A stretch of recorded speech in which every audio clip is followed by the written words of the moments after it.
요즘 인기리에 방영되는 드라마가 뭐죠? 스카이캐슬이에요.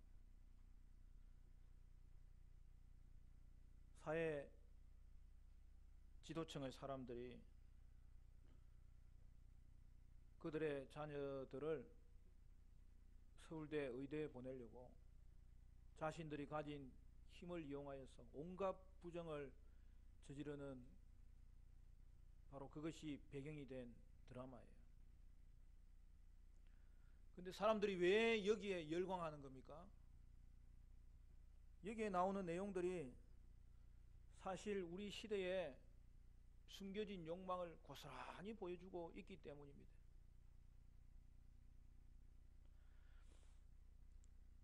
바로 그것이 우리들의 자화상이기 때문이죠.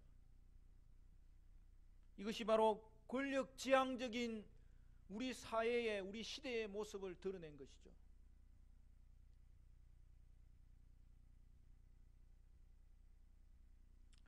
가진 자들은 그것을 대물림하기 위해서 그들의 권력을 이용하고, 가지지 못한 자들은 사실은 자신들의 목표도 부와 권력을 얻는 것에 있기 때문이죠. 그래서 어떻게 되는 겁니까? 한치 앞을 내다보지 못하다가 자신도 망하고 아이들도 망치는 것이죠. 우리는 어떻게 하면 우리가 속한 이 사회 공동체를 바르게 세울 수 있을까요? 우리가 어떻게 하면 우리 교회 공동체를 바르게 세울 수 있을까요? 자기 유익이 기준이 된 이 시대 가운데에서 우리가 어떻게 하면 성도로서 우리 자신을 바르게 세우고 교회를 바르게 세울 수 있을까요? 오늘 우리는 사사기의 마지막 부록에 나오는 그 두 개의 이야기가 있는데, 이제 두 번째 이야기를 살펴보게 됩니다. 여러분, 사사시대의 타락한 모습은 오늘 우리의 모습과 무관한 것입니까? 어떻게 시작하지요? 오늘 좀 긴 본문을 읽었습니다마는 스토리가 있어야 또 본문의 내용이 드러나기 때문에 좀 본문을 길게 잡았어요. 여러분 1절 2절을 보세요. 우리 같이 한번 읽어볼까요? 1절 2절 시작. 이스라엘에 왕이 없을 그때 에브라임 산지 구석에 거류하는 어떤 레위 사람이 유다 베들레헴에서 첩을 맞이하였더니 그 첩이 행음하고 남편을 떠나 유다 베들레헴 그의 아버지의 집에 돌아가서 거기서 넉 달 동안 지내매. 여기에 우리에게 익숙한 표현이 등장합니다. 시작이 뭐라고요? 이스라엘에 왕이 없으므로입니다. 여러분, 이것은 이제 마지막 사사기의 이야기 가운데 그 시작과 끝을 감싸는 소위 인클루지오의 내용입니다. 여러분, 사사기 몇 장을 더 넘겨볼까요? 마지막 장 마지막 절이 어떻게 되어 있습니까? 21장 25절에 보십시오. 거기도 있습니다. 25절 다 같이 시작. 그때에 이스라엘에 왕이 없으므로 사람이 각기 자기의 소견에 옳은 대로 행하였더라. 무슨 말이죠? 사사시대의 타락의 원인이 바로 여기에 있다는 거예요. 그리고 거기서 벗어날 수 있는 해결책도 바로 이 구절에 있는 거죠.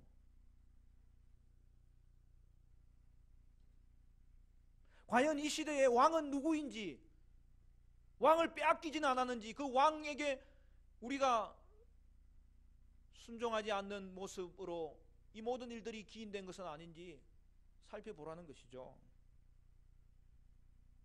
그리고 오늘 본문에 한 레위인이 등장합니다.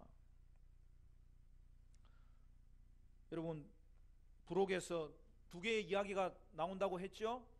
첫째 이야기는 내용이 뭐였죠? 미가 집안의 이야기인데, 여러분 거기에도 레위인이 등장해요. 레위인이 미가 집안의 제사장이 됐다가 나중에는 단지파의 제사장으로 옮겨가는 내용을 말씀드렸잖아요. 그리고 오늘 두 번째 이야기에서 시작은 어떻게 되지요? 또 레위인이 등장하는 거예요. 결국 오늘 이 사사기의 마지막 결론부에서의 사사기가 우리에게 전하고자 하는 메시지는 너무나 분명하게 드러나고 있습니다. 그것은 이스라엘의 멸망의 원인은 바로 레위인에게 있었다는 사실을 보고하는 거죠. 여러분, 레위인이 누구입니까? 레위인은 이스라엘의 지파 중에서도 요셉의 아들 에브라임과 므낫세가 지파에 들어감으로 말미암아 땅을 얻은 지파는 12지파예요. 그러나 원래는 13지파지요. 이스라엘은 땅을 얻지 못한 지파지만 하나님이 그의 기업이 되시는 특별히 구별되어 떼어놓은 사람이었다는 거죠.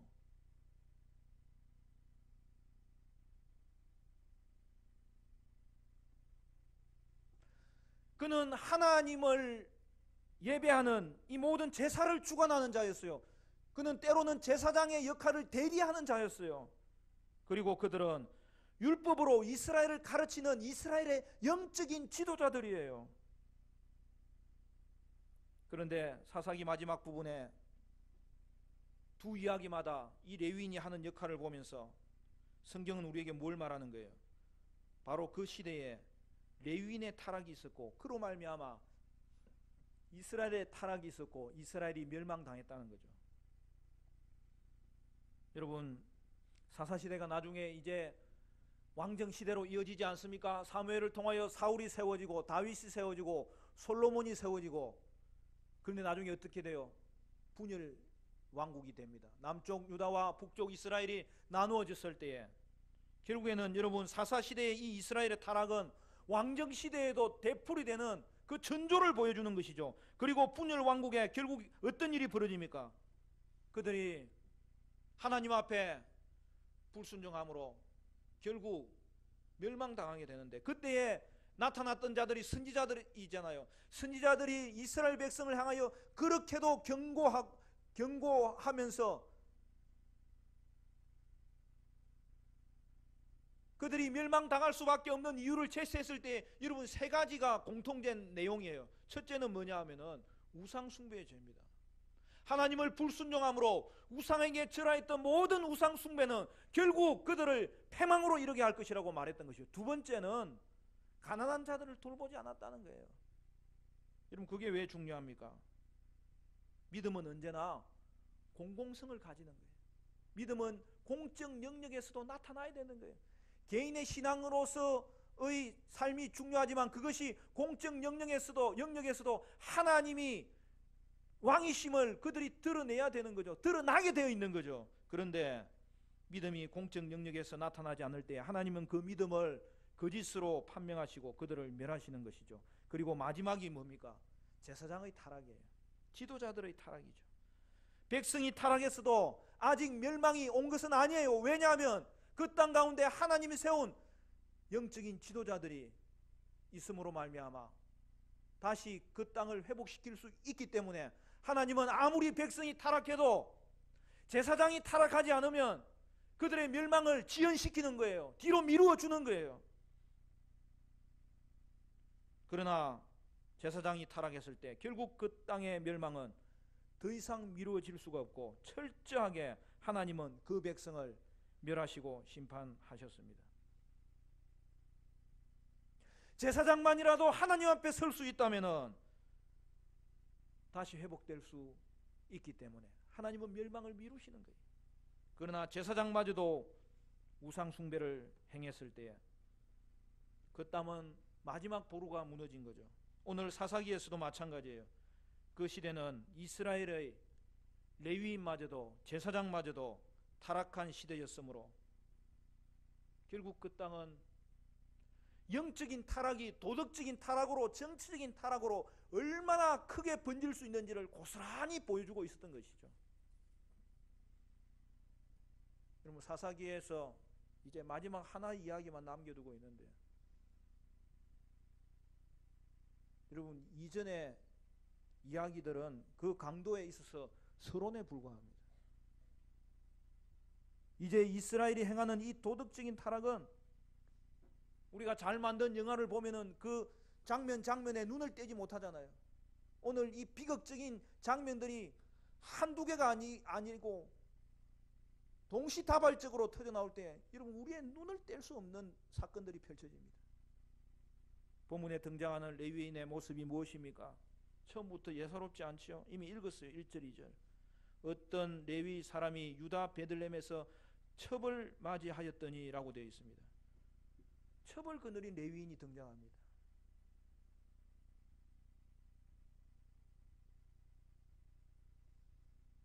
이스라엘의 본이 되고 이스라엘의 영적인 지도자고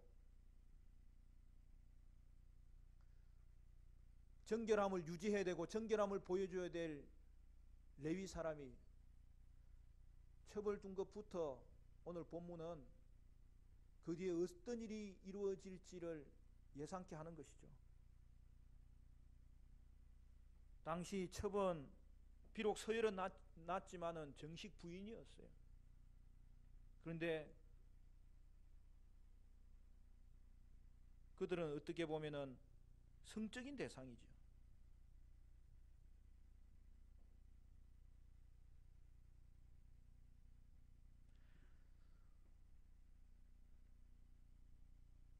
첫째 부인이 있고 둘째 부인이 있다면 이제 첩은 2등급 부인이죠. 하나님은 창조 시에 결혼은 한 남자와 한 여자로 이루어지도록 하셨습니다. 그러나 역사가 진행되면서 많은 신자들이 그 시대의 문화가 하는 대로 그 시대의 사회가 하는 대로 여러 아내들과 첩을 두었던 것이죠. 구약에서는 주로 왕들이 첩을 거느렸는데 이는 부와 지위의 상징이었습니다. 고대 사회에는 여인들이 소유물로 취급받았습니다.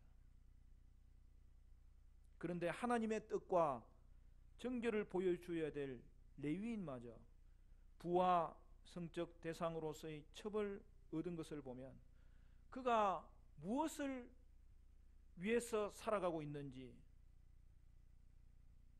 그것이 드러나므로 바로 이것이 비극의 시작이었던 것입니다. 그리고 오늘 본문에 어떤 일이 일어납니까? 첩이 행음하고 남편을 떠나 친정에 가서 넉 달을 지냅니다. 우리 성경에는 행음하고 라고 되어 있는데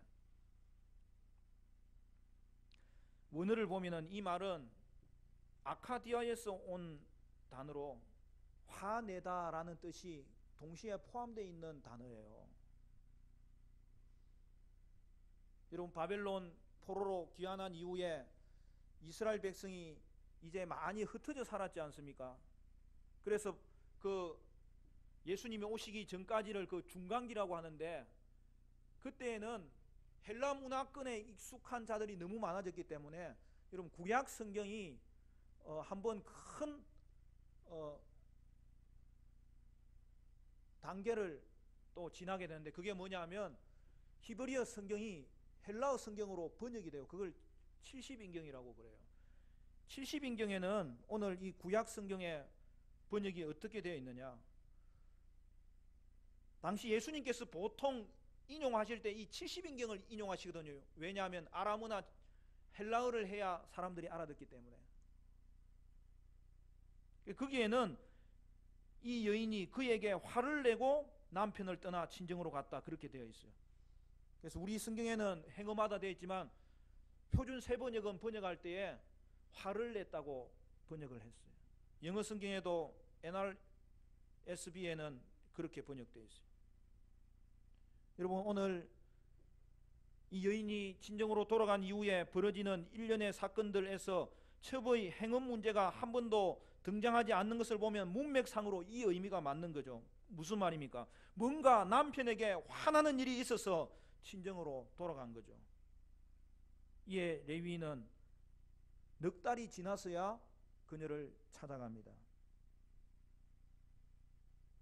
참으로 냉혹한 레위인의 성격이 처음부터 드러나는 거죠. 넉 달이 지나도록 아무 관심을 가지지 않다가 갑자기 그녀를 찾아가는 거죠. 그에게 화난 일이 있었음에도 불구하고 말이죠. 이에 여인은 남편을 집으로 인도하고 그의 아버지가 보고 기뻐합니다. 먼저 사흘을 머무는데 당시 이스라엘의 풍습은 나그네를 환대하는 풍습이 있어요. 그래서 이것은 어떻게 보면 당연한 자연스러운 일이었습니다. 레위인은 장인의 근유로 하루를 더 있다가 다섯째 날은 그를 붙잡는 장인을 만류하고 날이 지기 전에 떠납니다. 그런데 여기서 우리가 뭔가 이상하다고 생각되는 것은 여인에 대한 이야기는 어디에도 나오지 않고 있다는 것이죠. 모든 것을 주도하고 결정하는 것은 남자들이 하고 있어요. 레위인이 하고 있고 장인이 하는 거죠. 아내에 대한 배려는 그 어디에도 없었던 것이죠.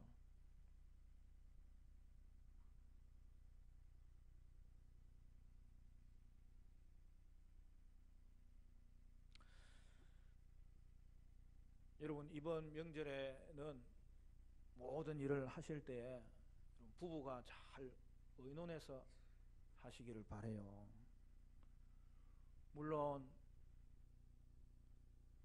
아내들은 의견을 내지만 최종적인 결정의 권위가 남편에게 있다는 것을 인정해 주셔야 됩니다. 그러나 남편은 주장하려는 자세로 하면 안 돼요. 서로 의논하는 자세로 해야 돼요. 남편이 뭔가 계획할 때 아내가 모르게 하면 큰일 나요. 알고 있어야 돼요. 더 나아가서 의논하면 더 좋아요. 남편이 아내와 의논하면 여러분 유익이 2배로 생기는 거예요. 두 사람이 의논하니까. 남편이 아내와 의논하면 유익이 얼마 생긴다고요? 사실은 10배로 생겨요.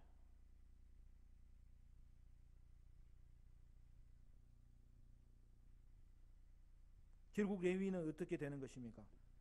날이 저물어 감으로 길을 가다가 그 종이 여부스에 머물자고 제안을 합니다. 이에 레위인은 이방 땅에 머무지 말고 기브아나 라마로 가서 유숙하자고 말합니다. 여러분, 겉으로 보기에는 굉장히 영적인 표현으로 보이죠. 그러나 사실은 그렇지 않아요. 여러분, 이미 해가 다 떨어져 가는데 기브아는 아직도 1시간 거리에 있는 거예요. 그리고 라마는 또 기브아에서 또 1시간 거리에 있는 거예요. 이 말은 무슨 말이냐? 그가 주위의 사람들의 말을 듣지 아니하는 고집스러운 성격의 모습의 소유자라는 거죠. 기브아에 이르렀을 때 날은 이미 저물었고 시간이 너무 늦어서인지 아무도 그들을 환대하여 데려가는 사람이 없어서 넓은 거리에 앉아 있습니다. 다행히 에브라임 출신의 한 노인이 그들을 만나 그의 집에 들어가게 하고 거기서 먹고 마시고 즐거운 시간을 보내게 되었습니다. 그런데 그것도 잠깐 그곳에 불량배들이 들이닥칩니다. 그러면서 노인에게 그 남자를 끌어내라, 그와 관계하리라, 그렇게 말합니다. 동성애 하겠다는 거죠. 이에 노인은 끔찍한 말을 가지고 대답을 합니다. 차라리 자신의 딸이나 그의 첩을 줄 테니까 그들을 욕보여라라고 이야기하는 거예요. 그리고 레위인은 자신의 첩을 끌어내서 불량배에게 넘겨줍니다. 레위인은 그의 아내를 오직 자신의 소유물로 여겼고 자신의 안위를 위해서 아내마저 희생시키는 것이었습니다. 그는 하나님의 창조 원리를 철저하게 무시하고 세상의 문화를 받아들이고 세상의 문화를 따라 행동하는 자들이었죠. 불량배에게 밤새 능욕당한 여인은 동틀 때야 비로소 풀려나게 되었고 그는 기력을 다해 레위인이 묵고 있는 집 앞에 돌아와서 쓰러졌습니다. 27절 28절 레위인의 모습이 다시 등장합니다. 우리 같이 읽어볼까요? 27절 28절 시작. 그의 주인이 일찍 일어나 집 문을 열고 떠나고자 하더니 그 여인이 집 문에 엎드러져 있고 그의 두 손이 문지방에 있는 것을 보고 그에게 이르되 일어나라 우리가 떠나가자 하나 아무 대답이 없는지라. 이에 그의 시체를 나귀에 싣고 행하여 자기 곳에 돌아가서 뭐라고 이야기하는 거예요? 그 와중에 그는 잠을 잤습니다. 이른 아침에 일어나서 홀로 떠나려고 합니다. 그런데 문을 연 레위인은 문 앞에 쓰러져 있는 여인을 봅니다. 그리고 그가 하는 말은 너무나 냉정하게 일어나라 우리가 떠나자라고 말합니다. 치가 떨리는 행동입니다. 그녀가 아무리 말이 없자 죽은 것을 알고 레위는 시체를 나귀에 싣고 돌아갑니다. 우라가 치미는 내용입니다. 여러분, 이것이 레위인의 모습입니다. 그리고 이 레위인의 타락으로 말미암아 그 시대는 결국 타락할 수밖에 없었고 멸망당할 수밖에 없었다는 사실이죠. 물론 이스라엘의 이 타락에서 모든 문제가 레위인에게 돌려지는 것은 맞지 않을 수 있습니다. 그러나 이스라엘의 타락에도 불구하고 영적 지도자들이 바로 설 수만 있었다면 최종 멸망은 언제든지 오지 않는 거예요. 아니, 멸망이 아니라 다시 회복될 수 있는 길이 있는 거예요. 여러분, 영적 지도자의 역할은 이렇게 큰 것입니다. 오늘 우리들이 영적 지도자들 그리고 이 사회의 지도층을 올바로 뽑아야 되는 이유가 여기에 있는 것이죠. 그들이 끼치는 영향은 악한 영향력도 너무나 크고 선한 영향력도 너무나 크기 때문입니다. 그래서 우리는 지도자를 뽑을 때 분별해서 뽑아야 되고, 그리고 감시해야 되고, 또한 그들을 격려해야 되고 기도해 주어야 되는 것이죠. 그러나 사랑하는 성도 여러분, 이것은 이스라엘만의 모습이 아닙니다. 오늘날 이 시대의 제사장, 이 시대의 레위인은 바로 성도 여러분입니다. 여러분이 살아야 이 땅이 망하지 않을 수 있어요. 여러분, 이 땅이 망한다면 결국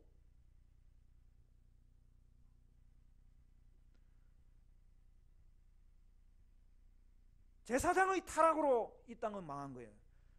이 땅의 제사장인 성도들이 타락한 결과로 이 땅이 망한 거예요.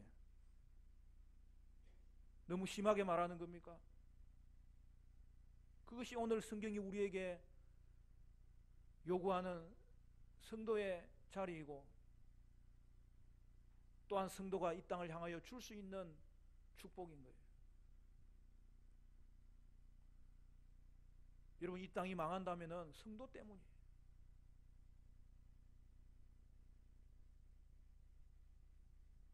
세상을 탓할 일이 아니에요. 이 땅이 타락했다면 성도가 타락한 거예요. 그러나 이 땅의 타락에도 불구하고 희망이 있다면 성도가 다시 예배의 제단을 바로 쌓는 거예요. 그리고 중보자로서 이 땅을 위해서 기도하는 거예요. 그리고 그의 삶 가운데 이 땅의 왕이 누구인지를 보여주는 거예요. 허공을 치며 아우성치는 저들의 빈 가슴을 성도들이 어떻게 채울 수 있는지를 가르쳐 주는 거예요.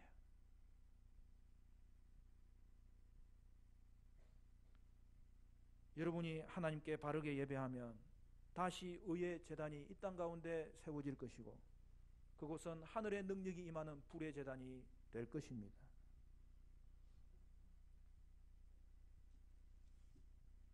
부산에서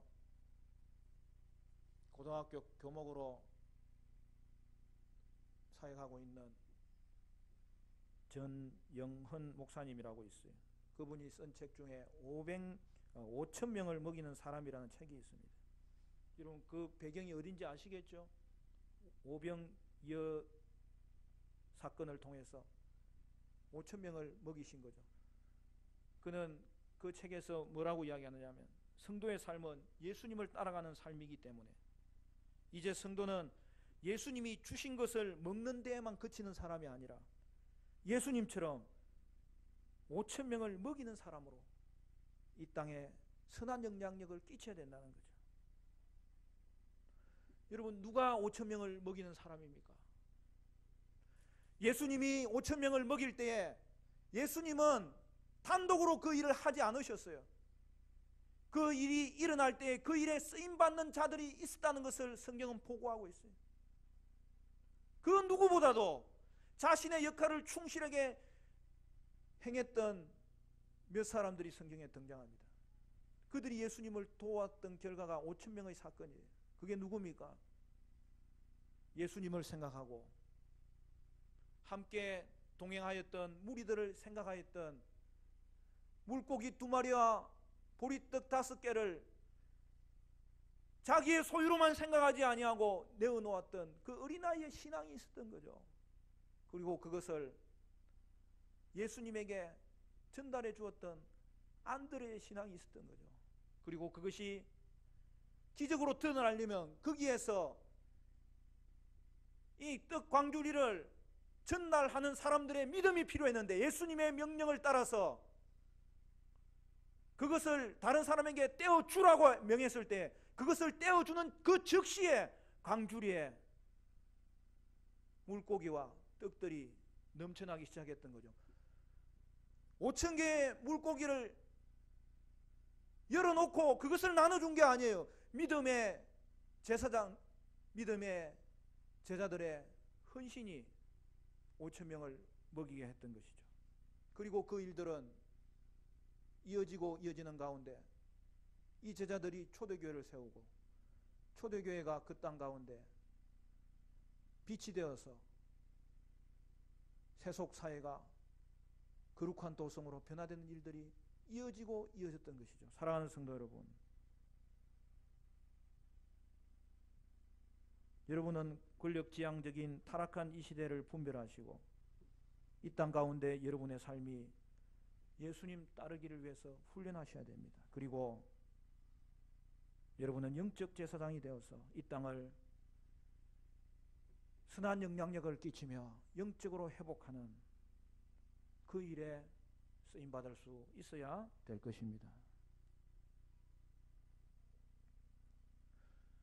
성도 여러분으로 인하여 이 땅은 망할 수도 있고 회복될 수도 있다는 이 사실 앞에서 오늘 우리는 우리 자신을 다시 한 번 더 돌아봐야 되겠습니다. 저와 여러분이 이 땅을 향한 영적 제사장입니다. 부모가 자녀들을 책임지듯이 우리는 우리의 인생을 허투루 살 수가 없어요. 영적 제사장으로 본이 되고 빛을 비추며 이미 내 안에 밝혀진 이 빛이 나만을 위한 것이 아니라 5천 명을 먹이는 하나님의 사람으로 쓰임받아야 되겠는데 우리 교회는 5천 명을 먹이는 주님의 백성들이 많아지기를 바라고 그 일을 위해서 여러분의 머문 자리에서 왕이신 주님 앞에 순종하며 그를 따라가는 그 놀라운 순종으로 말미암아 그 일이 일어나게 되는 놀라운 은혜가 있게 되시기를 바랍니다. 이번 주간 우리가 설 명절을 지냅니다. 원하기는 여러분이 어디 곳을 가든지 여러분은 영적 제사장으로서 주님을 위하고 이웃을 위하며 자기를 헌신했던 한 어린아이의 신앙과 같이 여러분의 삶 가운데서도 순종하고 사랑하고 섬김으로 선한 영향력을 끼치는 놀라운 은혜가 있게 되시기를 주님의 이름으로 간절히 축원합니다.